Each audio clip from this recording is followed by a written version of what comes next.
Assalamualaikum warahmatullahi wabarakatuh. Selamat pagi anak-anak semuanya. Semoga kita dalam keadaan sehat selalu.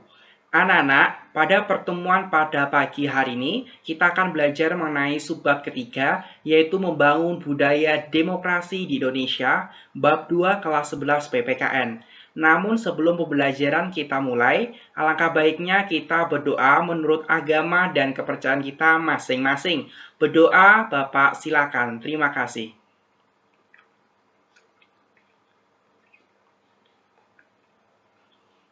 Baik, saya cukupkan. Anak-anak semuanya, setelah pemaparan materi selesai, Bapak silakan kepada anak-anak untuk bertanya melalui kolom komentar di akun Sidik Daya masing-masing dengan menyertakan nama dan nomor absen terlebih dahulu. Terima kasih. Anak-anak semuanya, adapun tujuan pembelajaran pada pertemuan kita kali ini ada 5 poin. Yang pertama, peserta didik mampu menghargai nilai-nilai ketuhanan dalam berdemokrasi Pancasila sesuai Undang-Undang Dasar Negara Republik Indonesia tahun 1945 mengenai cara membangun budaya demokrasi di Indonesia. Yang kedua, peserta didik mampu berperilaku santun dalam berdemokrasi Pancasila sesuai Undang-Undang Dasar Republik Indonesia tahun 1945. Yang ketiga, peserta didik mampu memahami cara membangun budaya demokrasi di Indonesia. Yang keempat, peserta didik mampu mengkaji cara membangun budaya demokrasi di Indonesia sesuai dengan Undang-Undang Dasar Negara Republik Indonesia tahun 1945. Dan yang kelima, peserta didik mampu menghayati hasil kajian tentang cara membangun budaya demokrasi di Indonesia sesuai dengan Undang-Undang Dasar Negara Republik Indonesia tahun 1945. 5 poin ini adalah tujuan pembelajaran kita pada hari ini. Anak-anak, bagaimana cara membangun budaya demokrasi di Indonesia? Budaya demokrasi harus dibangun sejak dini dan senantiasa berproses menuju pelaksanaan demokrasi yang sehat dan bermartabat. Sebagai sebuah sistem, demokrasi harus diletakkan dalam kerangka menghargai harkat dan martabat manusia serta keadilan bagi semua. Hal ini juga diimplementasikan dan tertuang dalam Pancasila. Mari kita bahas tentang budaya demokrasi itu sendiri pada pertemuan kita pada pagi hari ini. Anak-anak, berbicara mengenai budaya. Apa itu budaya? Kata budaya berasal dari kata budi atau akal dan daya atau kemampuan. Jadi, makna budaya adalah kemampuan akal dan budi manusia. Nah, anak-anak, berdasarkan asal katanya, budaya demokrasi mempunyai pengertian kemampuan manusia yang berupa sikap dan kegiatan yang mencerminkan nilai-nilai demokrasi seperti menghargai persamaan, kebebasan, dan persaudaraan. Nah, anak-anak, budaya demokrasi juga dapat dikatakan sebagai bentuk aplikasi atau penerapan nilai-nilai yang terkandung dalam prinsip demokrasi itu sendiri. Dengan demikian, anak-anak, terceminlah prinsip-prinsip demokrasi dalam budaya demokrasi itu sendiri. Itu adalah pengertian dari kata budaya, anak-anak. Nah, apa sih makna budaya demokrasi? Inti dari budaya demokrasi itu apa sih? Nah, makna dari budaya demokrasi yaitu kebiasaan berpikir dan berperilaku yang menghargai dan menjunjung tinggi setinggi-tingginya nilai-nilai demokrasi, baik dalam kehidupan bermasyarakat maupun dalam kehidupan berbangsa dan bernegara, termasuk dalam kehidupan keluarga. Itu adalah makna dari budaya demokrasi itu sendiri, nak.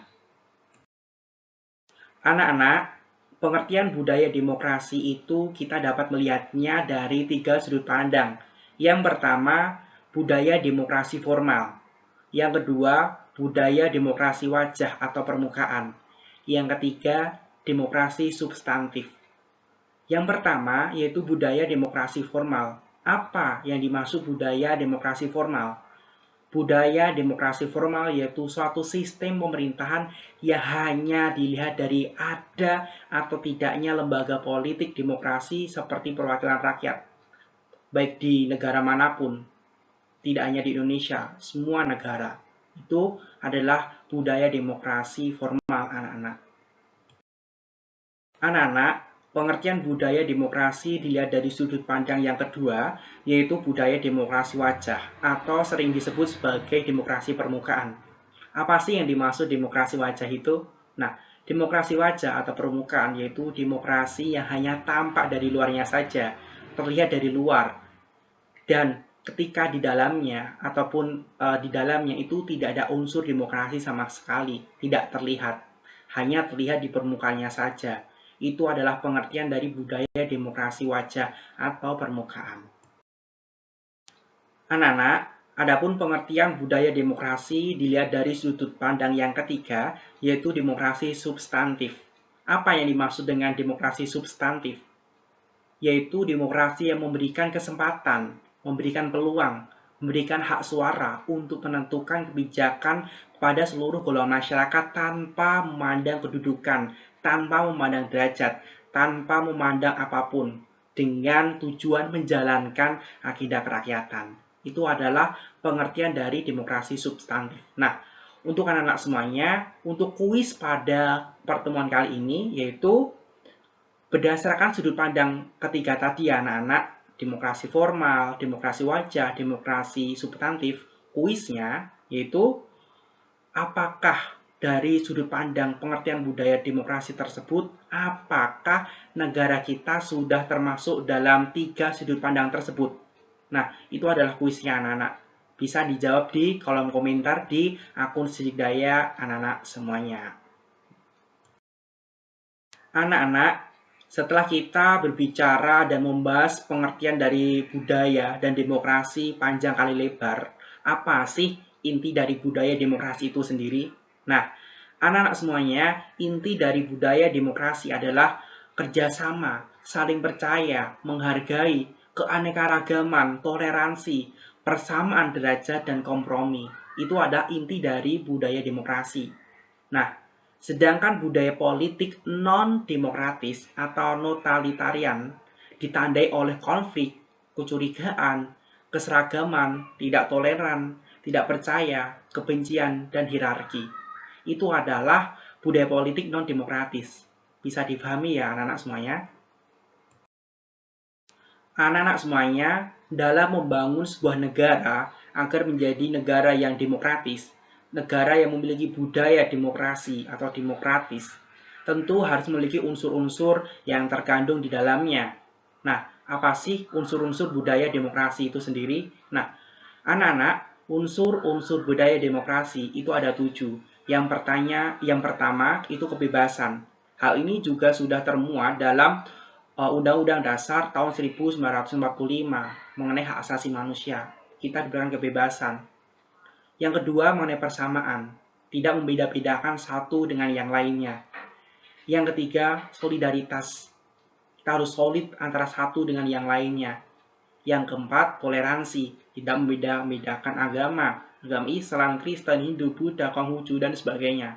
Itu adalah hak masing-masing. Yang kelima, menghormati kejujuran.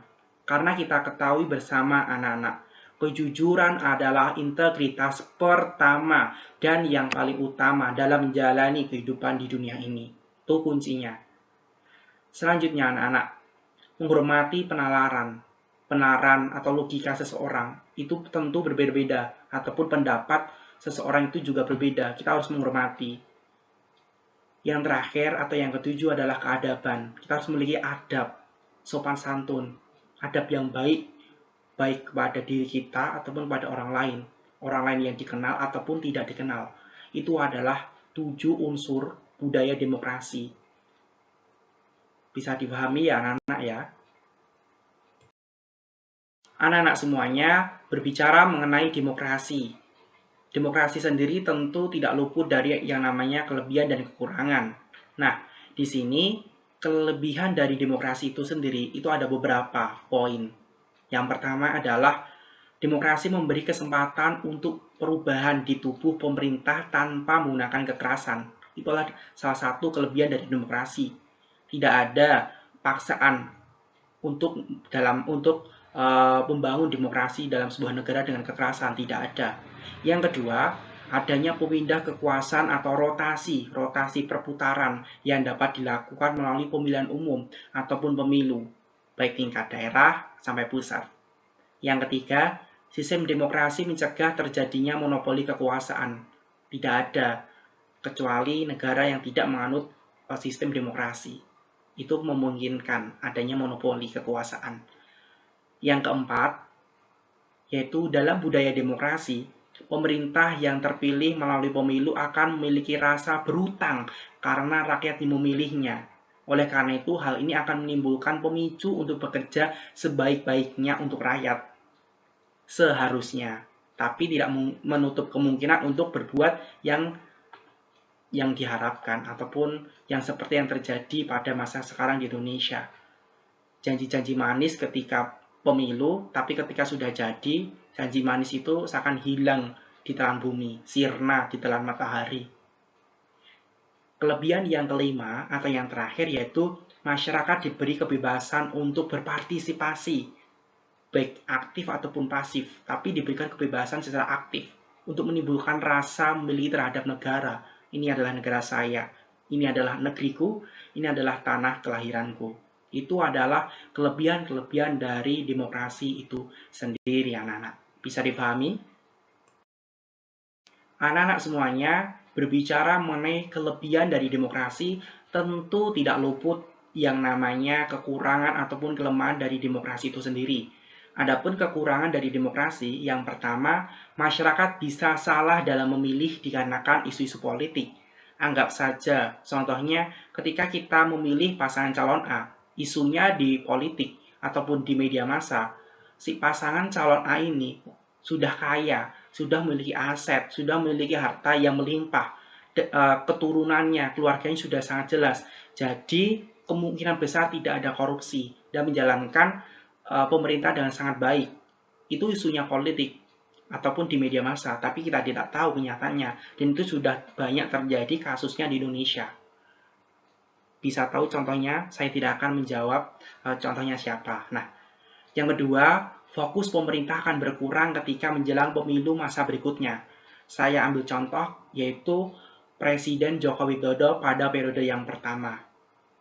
Nah, pada periode yang pertama, ketika kita melihat secara jeli, itu detik-detik terakhir periode pertama ataupun di tahun kelima Bapak Jokowi, itu fokusnya sedikit berkurang karena terfokus untuk periode yang kedua ataupun pemilu yang kedua, mencari siapa wakilnya.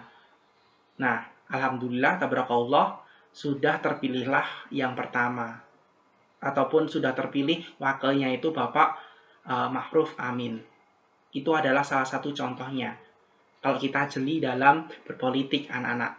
Nah, yang ketiga, masa dapat mempengaruhi orang. Ketika banyak orang yang sudah mendukung pasangan calon A, otomatis orang lain juga akan ikut-ikutan. Itu salah satu kekurangan dari demokrasi itu sendiri. Anak-anak, sekarang pertanyaannya, apakah perlu pendidikan politik atau pendidikan demokrasi itu? Apakah perlu? Apakah penting? Jawabannya adalah perlu dan penting. Nah, anak-anak, berdasarkan kelebihan dan kekurangan yang sudah kita bahas tadi, maka diperlukan pendidikan demokrasi atau politik, pendidikan politik bagi warga negara. Tidak memandang usia ataupun jenis kelamin, semua perlu. Nah, pendidikan demokrasi atau pendidikan politik diartikan sebagai upaya sistematis yang dilakukan warga negara atau masyarakat untuk memfasilitasi individu warga negaranya agar memahami, agar mengerti, menghayati, dan mengamalkan serta mengembangkan konsep, prinsip, dan nilai demokrasi sesuai dengan status dan perannya dalam masyarakat. Itu adalah perlunya kenapa kita mempelajari pendidikan politik ataupun mengetahui pendidikan demokrasi itu sendiri. Nah, anak-anak, Demokrasi memang tidak diwariskan kepada kita, tetapi ditangkap dan dicerna melalui proses belajar.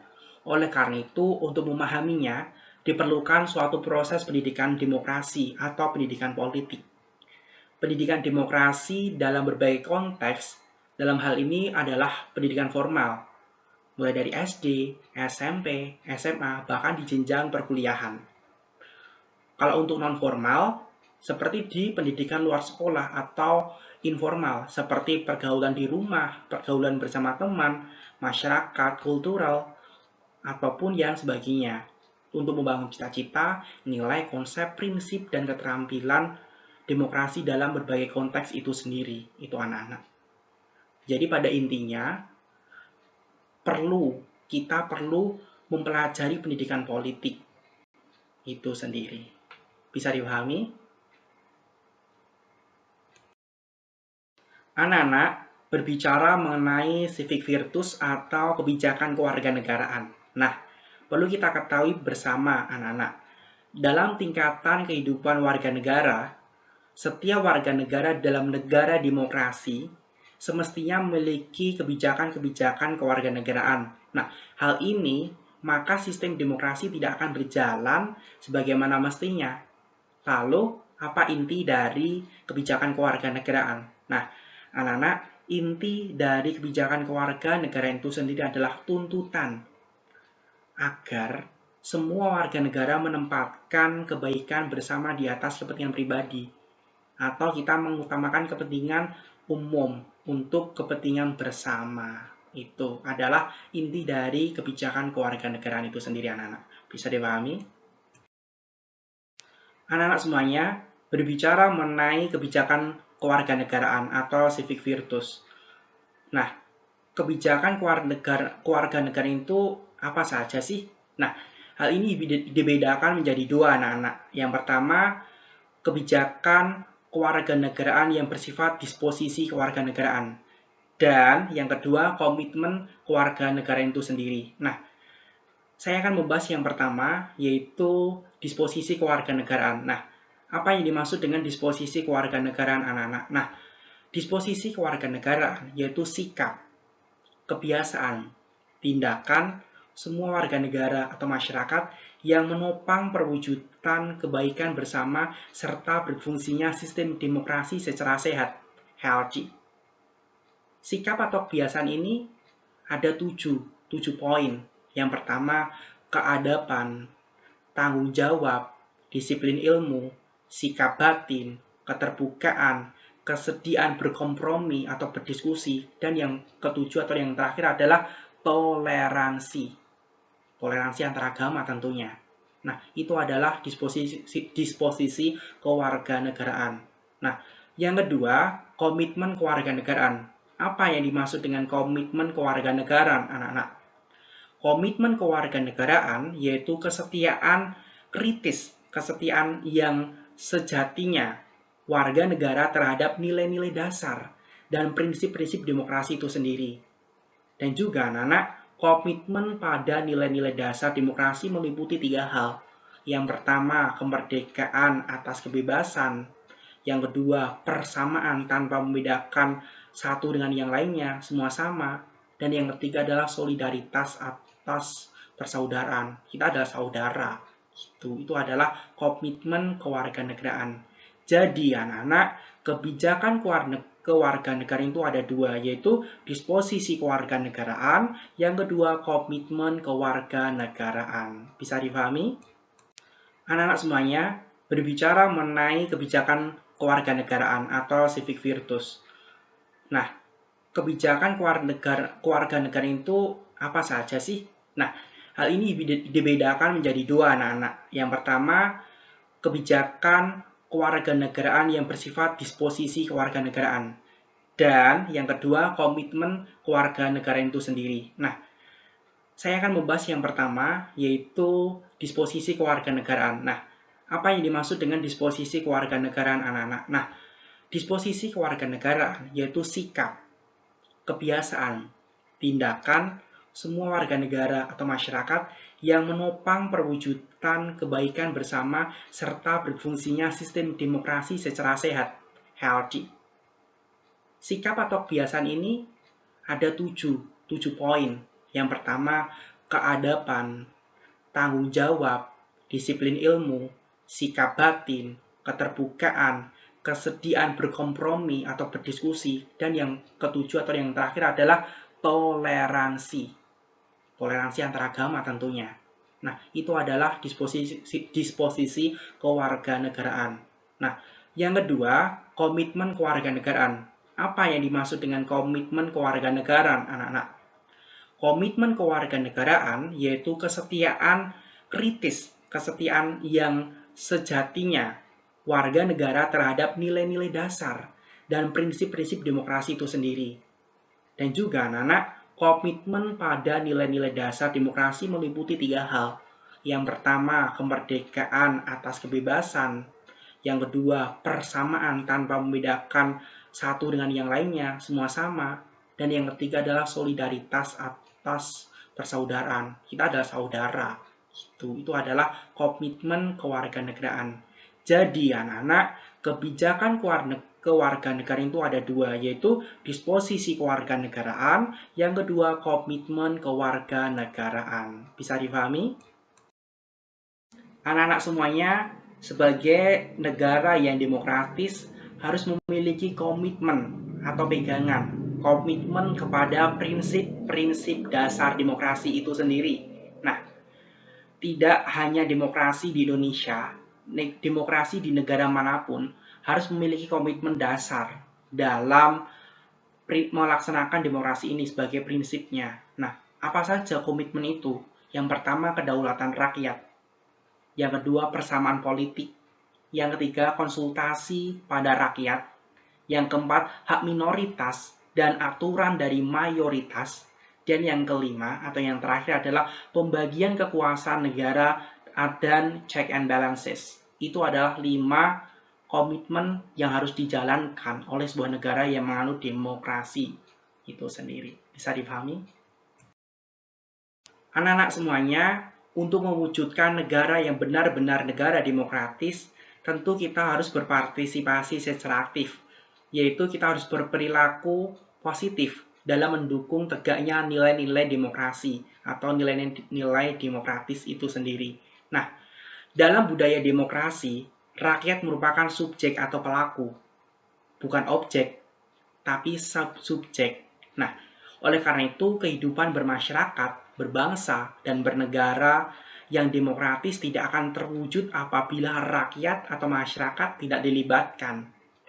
Nah, di dalam demokrasi Pancasila bukan hanya hak saja yang dituntut, namun kewajiban harus didahulukan. Ini adalah perilaku dalam mendukung tegaknya nilai demokrasi pada sebuah negara. Bisa dipahami? Anak-anak semuanya, perlu kita ketahui bersama bahwasanya berdasarkan bidangnya terdapat kewenangan-kewenangan yang merupakan hak setiap warga negara Indonesia yang bisa kita dapatkan. Ada 3. Yang pertama dalam bidang politik, yang kedua dalam bidang ekonomi, dan yang ketiga dalam bidang sosial budaya.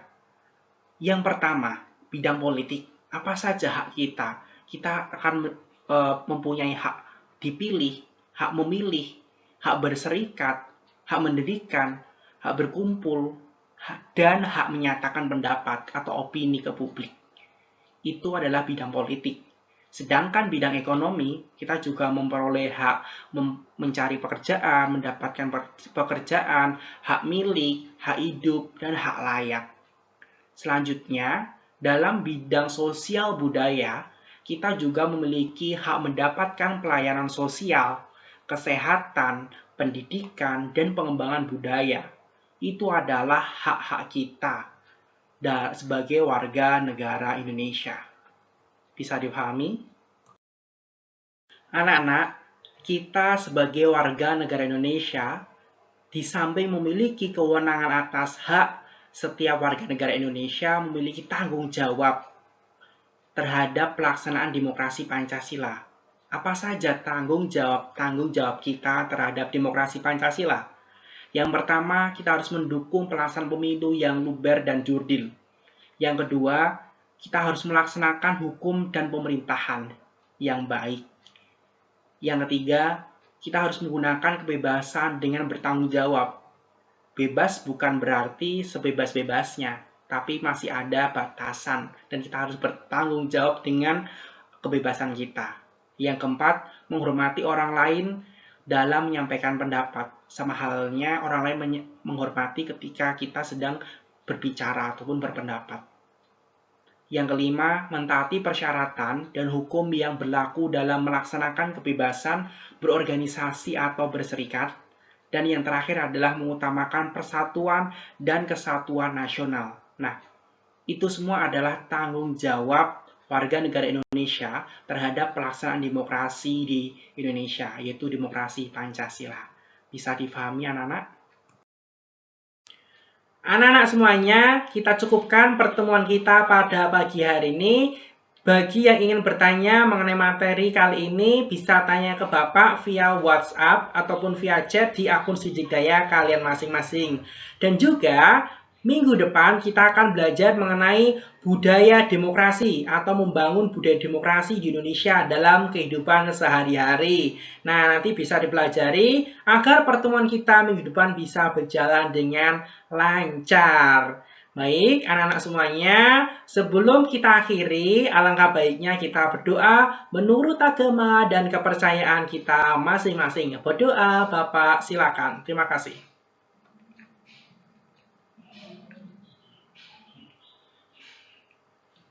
Baik, cukup. Terima kasih. Wassalamualaikum warahmatullahi wabarakatuh. Selamat pagi semuanya.